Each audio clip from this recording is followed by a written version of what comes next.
Warning: the following fanfic reading is for mature audiences only.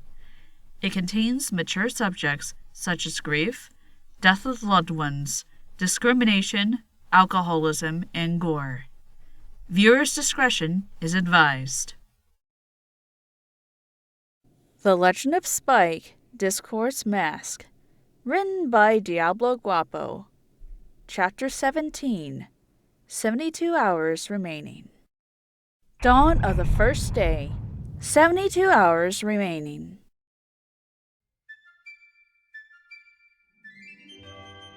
Spike had returned to the beginning of the 3-day cycle for the last time.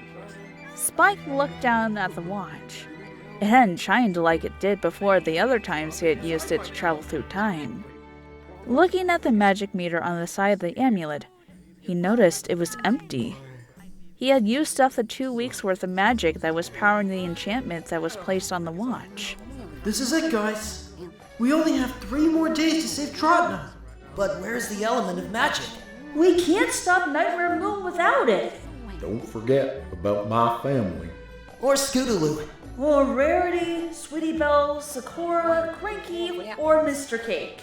There's so much to do. Spike lamented as he thought about those ponies who needed to be saved. It chilled his blood to think of Sakura and how she was probably eaten by timberwolves all those times he hadn't gone to save her. Then he thought about Cranky and how he was to be boiled in oil. Mr. Cake was freezing to death, and even that weirdo Tingle was headed to his doom. He looked down at the now useless amulet and sighed. And so little time. As an answer to their dilemma, the portion of Princess Celestia's power materialized before them and said, "Follow me!" Obeying the ball of light, Spike followed it to the northern shrine. When the dragon reached the fountain where Princess Celestia was lying, he saw the ball of light enter into her. The alicorn's body shone like the sun and illuminated the fountain with a golden light. Spike shielded his eyes from the bright light, and when he could look again at her, he saw that she was standing on her own 4 hoofs. She smiled warmly as her ethereal mane that resembled the auroras flowed in a magical wind. Princess Celestia? Are you okay? I'm fine. Thanks to you and your companions' efforts. I am whole again. So, you can take on Nightmare Moon? I don't have to find the element of magic? The regal mare shook her head. I'm afraid that my power alone is not enough to stop her and the power of Discord's mask. I will need assistance of the elements of harmony. But I don't know where the last one is. You said that it can only be found when the others are present. The element of magic will only appear when the 5 are present and a spark will unite them. I remember the Twilight from my world saying it appeared to her when she discovered the true meaning of friendship. So, how do I do that? Spike, you'll have to discover that on your own. There are some things that can't be taught, but rather must be found. Think of your experiences in this world, and of the ponies you have met along the way. They will help you learn what you need to know. But even if I do find the last element, what about the curses on the land? What about the ponies in trouble? That, I believe, is something that I can help you with. Really? You have already conquered the challenges of the elements. It will be no problem to lift the curses now. Which reminds me... The princess's horn glowed with magic, and the birds that were fluttering around changed back into pegasi and unicorns. The royal guards shook their heads and then stood at attention. Princess, do you think that the elements could restore my friends? Princess Celestia thought about this for a moment, and then said, If they could bring life back to a dead land and free the crystal ponies of their curse, then yes, I believe so. Good. Woohoo! Yahoo! Yeah! The 3 spirits at the mass rejoiced from within Spike's mind. Celestia then turned to her guards. Gentle Colts, you will do all that you can to aid Spike in his mission to save Trotna. Yes, Your Majesty. Spike, remember what you have done in different areas of Trashna. In order to preserve the natural flow of time, you must replicate your actions. What do you need us to do to help you? Well, Spike started as he thought about the previous cycles. we need to go right now. Sakura's going to be eaten by timberwolves. Celestia nodded and teleported the group to the southern forest. When they arrived, the element of kindness glowed and the dark clouds and mist of the forest evaporated. It wasn't long before they found Matilda and led them to Sakura. The group made up of soldiers, an alicorn, and a dragon found her before the wolves even showed up and helped Sakura to her hut. What next? Spike remembered about Rarity and Sweetie Belle and asked the princess to transport them to the temple. Spike changed into a unicorn, opened the sealed door, made sure to take the correct passageway, and returned with them outside.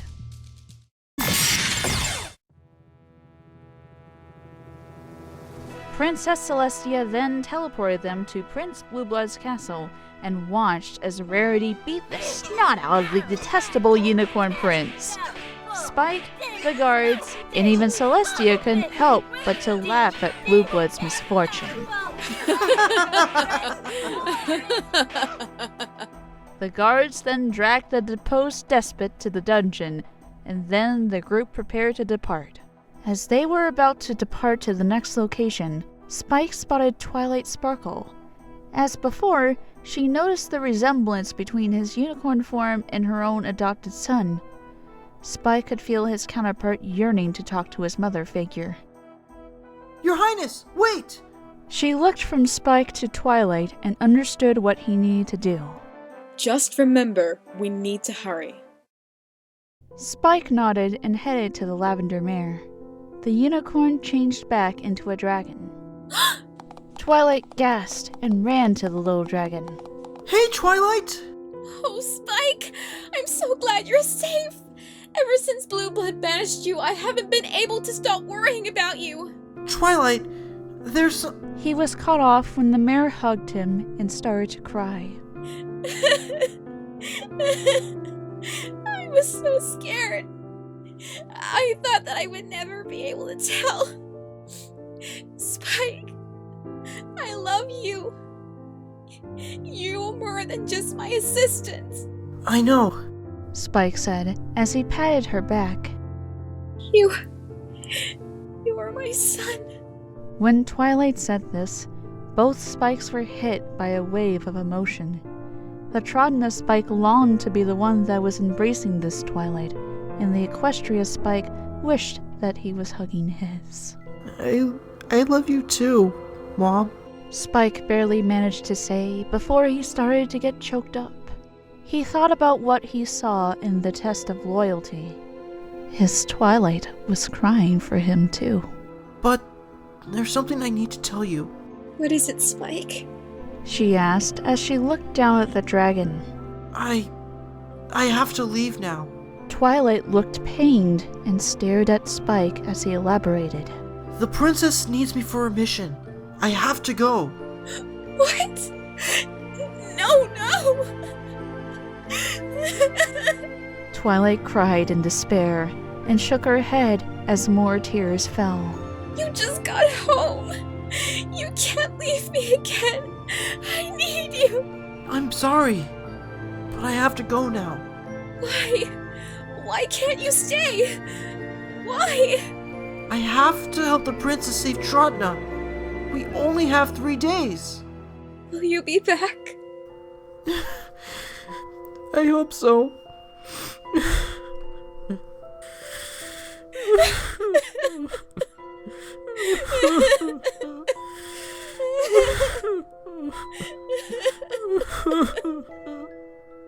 The pair cried as they stared at each other and then hugged each other. Please, come back to me. Spike wasn't able to say anymore and turned to leave with Celestia. He turned back just in time to see the sad face of the unicorn before they were transported to the north. Spike wiped away the tears and realized that they had arrived in the northern mountains. As with the curse over the forest, the blizzard had ended when the element of generosity glowed. He saw Mr. Cake shivering nearby and transformed into Big Macintosh. He ran to give him some of his dwindling supply of blue potion. Carrot Cake's color returned, but he was barely conscious. Big Mac? You're going to be fine. Spike responded, and then turned to the guards. I need some pony to take Mr. Cake back to the village. Oh, and take the lens of truth back to its rightful place. The Pegasi guards took Mr. Cake and the lens and flew to the village. Next, the group traveled to the bay, and the element of laughter immediately cleared the fog surrounding the island in the distance. Spike changed into Soren and led the charge into the Diamond Dog's lair. It wasn't much of a fight. In fact, the invading squad made up of royal guards, a Wonderbolt, and the ruler of Trodna dominated the Fullnappers in a matter of minutes. In the end, the Diamond Dogs were begging for mercy and gladly handed Scootaloo over. Celestia transported the group to the floating city, and Spike returned Scootaloo to Rainbow Dash. After the tearful reunion, Soren, through Spike, explained the situation to Rainbow Dash and Scootaloo. If you're going, then I'm coming too! No, you need to take care of Scootaloo. Rainbow Dash was about to protest, but looked down at her adopted sister and conceded. Don't worry. I'll see you at the celebration. The final place they went to was the Eastern Valley. Unlike the others, the element of loyalty didn't dispel the curse on the land, for Sombra had to be dealt with. The first thing that they did was head to the graveyard. Spike met Octavia and explained to her that he was there to help, while Celestia had Tingle arrested for grave robbing. Then they traveled to the other side of the valley, where Spike played the Song of Storms for Vinyl Scratch and the Song of Healing for the Pie family. Spike then went with Celestia to reclaim her castle. Her power allowed them to break through Sombra's barrier and march through the front gates of the palace.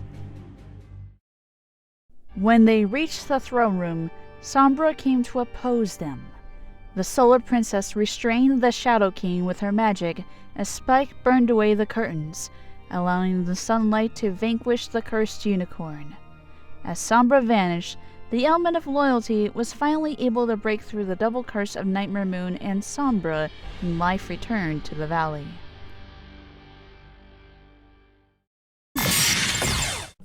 Spike, along with Princess Celestia and her guards, returned to Clocktown to await the Summer Sun celebration. The dragon looked to the clock tower and saw it was just past 1 in the afternoon.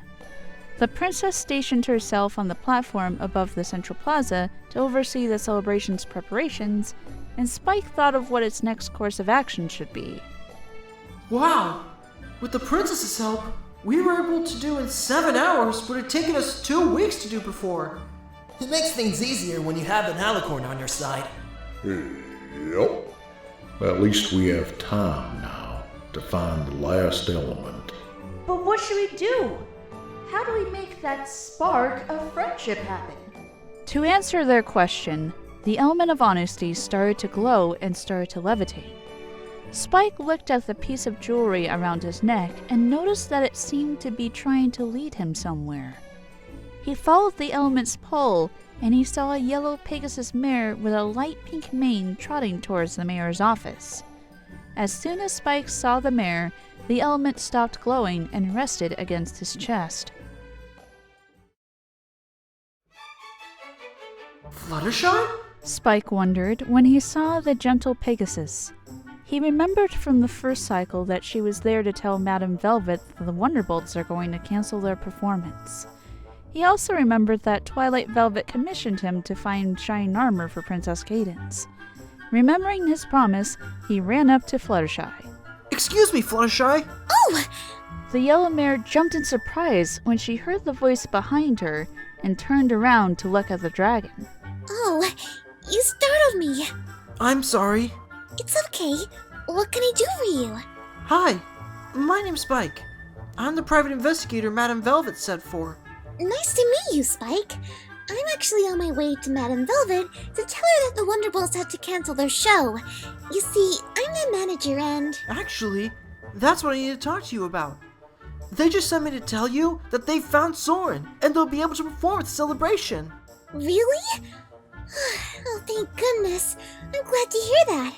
I'll tell her that the show will go on as scheduled. Oh, could you also tell her that I'm here and I'm on the case? Certainly. Thank you. Now, if you'd excuse me, I have a missing pony to find. Spike declared as he ran off to the place where he might get some answers, the inn. When he got there, he saw a wall-eyed, gray Pegasus male mare deliver a letter to Princess Cadence. The pink alicorn gasped when she saw the hoof writing of her fiancé on the letter. Where did you get this letter? My mailbox. That's not what I meant. A mailbox where? A mailbox somewhere. The male mare said, oblivious to what the Princess of Love meant. No, I mean... Go, mail deliver. The gray Pegasus said as she flew out of the inn, leaving the pink alicorn confused. She looked down at the letter that she just received and sighed. Your Highness? Spike addressed the pink alicorn, playing the role of a detective. Yes? How can I help you, little one? Cadence asked as she looked up from the letter to the dragon. My name's Spike. I've been sent to investigate the disappearance of Captain Armor. Oh! At first, she doubted the young dragon, but she looked at what he was wearing. Are those the elements of harmony? Yes, Princess. Then you must be some hero to attain the elements. Aw, I was just doing what I was told to. He said as he blushed, but then he focused on his mission. Anyway, I'm here to help you find your fiancé. Would you happen to have any idea where he could be? No, but... she answered with a sad tone, as she then looked at the letter in her hooves. This letter, it's from him. She opened the letter and quickly read its contents. What does it say? He says that he's sorry and that he's okay. He wants to meet at the laundry pool tomorrow at noon. She summarized the letter, and a troubled look appeared on her face. Oh, but what if he wants to tell me that he doesn't want to get married? What if he doesn't love me anymore? Spike thought about the time he had waited with her and how he had never showed up. He must be just as nervous about the meeting as she is. We need a mediator. But how do we get him to show up? The mailman. Soren said, remembering the gray Pegasus that just delivered the letter. She must have got the letter from him. Maybe she can help us. But what if she doesn't tell us? Then send a letter to him and follow the mailman. Here's an idea. I'll talk to him. You can write a letter to him telling him that you still want to get married and then mail it. Tomorrow, I'll follow the mailman to him and talk to him. Aw, you'd do that for me? The pink alicorn asked, touched by his kindness. He nodded and she pulled him into a hug. Oh, thank you so much. I will write the letter right away. After writing the letter, the two went outside, found the nearest mailbox, and sent the letter. When does the mailman begin her run? I believe she begins at 9 in the morning tomorrow. I guess we just have to wait until then. Cadence then returned to the inn, a little relieved to know that someone was helping her. However, she was still filled with anxiety. Spike then looked down at the element of honesty, amazed that the magical artifact had led them to where he needed to be.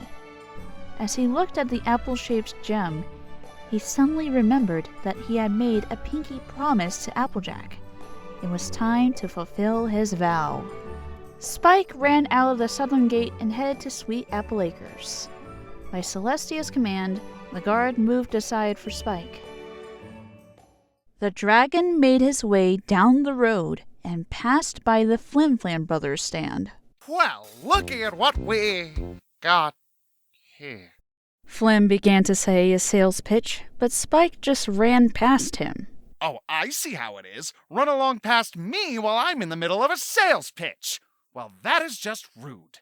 No pony wants to hear your bullshit! Spike transformed into Big Macintosh and moved the fallen tree out of the road. Big Mac, do you want me to say something to your family? Nope. I'll rather speak to them face to face. Spike changed back into a dragon and ran to the farm. He saw Applejack in the orchard and started a repeat of the conversation that they previously had a couple 3-day cycles ago. Well, howdy there. I'm Applejack, and welcome to our farm. Wait, did you come here from Clocktown? Yes, I did. Well, now, that means some point to move that tree that was blocking the road. I was planning on doing it myself, but was rather busy with all the wedding business. I'm guessing that you're handling the catering for the wedding. That's right. I was hired to handle all the catering for it. I was so busy with all the baking, bucking, and cider making that I didn't think I'd ever get to moving that tree out of the way. Well, I gotta get back to work. There's still a lot to do before the wedding. Why don't you go say hi to my sister and Granny over there? Spike ran up to the farmhouse and saw the elderly earth pony and a little yellow filly. This time, Granny Smith was awake, but Applebloom was still practicing for the fight against the ghosts tonight. Hi there! The red-maned filly cheerfully greeted as she saw the dragon approaching her. I'm Applebloom. What's your name? I'm Spike. Spike? That's nice and all, but how about... Not Grasshopper. Spike rejected even before she could say the nickname. Huh? How did you... Not Grasshopper. Oh, okay. It looks like you're preparing for a battle. He commented, nodding to the scarecrow. I'm practicing for tonight. Her face became serious. Because they are coming tonight. Who's coming? The ghosts. They come around this time every year to steal our apples. My sister says that I'm just dreaming, but I've seen them. But you believe me, don't you? Again, she gave him a sad, pouty face. Of course. I'll even help you fight them. You will? Oh, thank you. No problem. So what's the plan? Well, they come early in the morning around 2 when every pony is asleep. When they come sneak into the barn, we'll jump out and fight them off. How about this? You stand on lookout and I'll wait by the door for them. When you see them come to the door, give me a sign and I'll jump out and scare them off with my fiery breath. Ooh, teamwork. That's a great idea. I'll moo like a cow when the time comes. Okay, it's a plan. Granny! This is Spike. He's gonna help me fight off the ghost. That's nice to hear, the elderly pony said, even though she didn't believe in the ghost. Can Spike stay for supper? Of course he can, Granny Smith answered as she gave a welcoming smile to the young dragon. Actually, Spike was quite grateful for the dinner invitation. Just like the Apple family back in Equestria, they were incredible chefs. Spike had delicious dinner of various apple products, toast with apple jam, apple fritters, apple turnovers, and other delectable dishes. After the meal, the family started to settle in and call it a night. Spike was offered the guest bedroom, which was mainly used by Big Macintosh whenever he had time to visit. Unfortunately, his duties didn't allow him to have much time to visit. Spike didn't attempt to catch a few hours of sleep, for he didn't want to accidentally sleep through the operation. He knew what would happen if he didn't help Applebloom. The farm would be accidentally burnt down. Spike took a swig of some of his remaining blue potion to help him stay awake. When the time came, he quietly sneaked out of the room, not wanting to wake the others. He looked down the hall and saw Applebloom doing the same. They nodded to each other and headed outside to the barn. Apple Bloom stationed herself by a window on the second level, and Spike sat beside her, ready to hop down to the door when they saw them coming. Apple Bloom strained her eyes, trying to look for the burglars in the night. Spike could see better in the dark than she could, and spotted the ghosts approaching the edge of the farm. They weren't ghosts at all, but two ponies wearing sheets. Judging by the bumps on their heads, they were unicorns. 2 unicorns coming to cause trouble for the apples. Take a wild guess who that could be. I wonder that too. Let me guess. The Flim Flam brothers. Yep. They want trouble? We'll give them trouble! They're coming! Spike whispered and pointed to the pathetically disguised thieves. He hopped down to the door and waited for Apple Bloom's sign. After a minute or two, Apple Bloom waved at Spike and said, "Woo!" To startle them even more, a green jet of flame shot between them. Ah, a monster!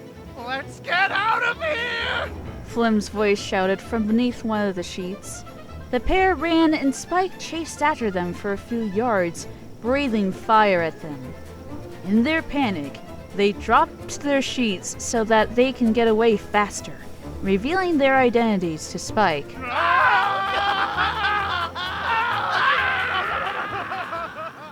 Spike smirked at the retreating thieves and headed back to Apple Bloom. Spike, that was amazing!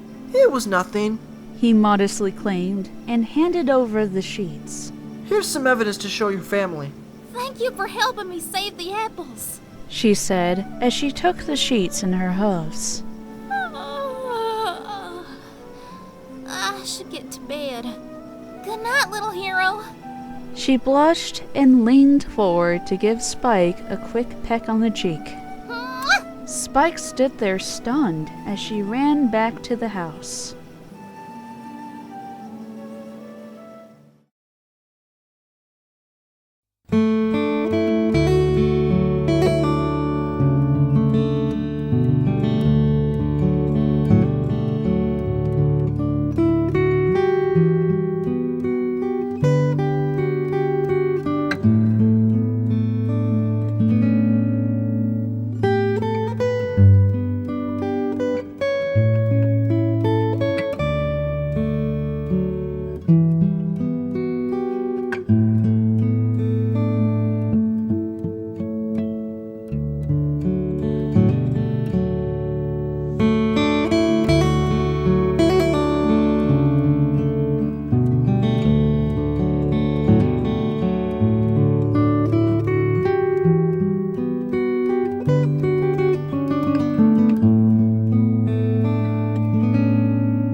my $10 patron is Blue Bold.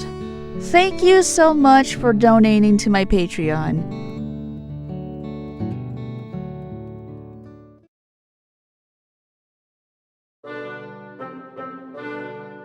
There's dogs barking.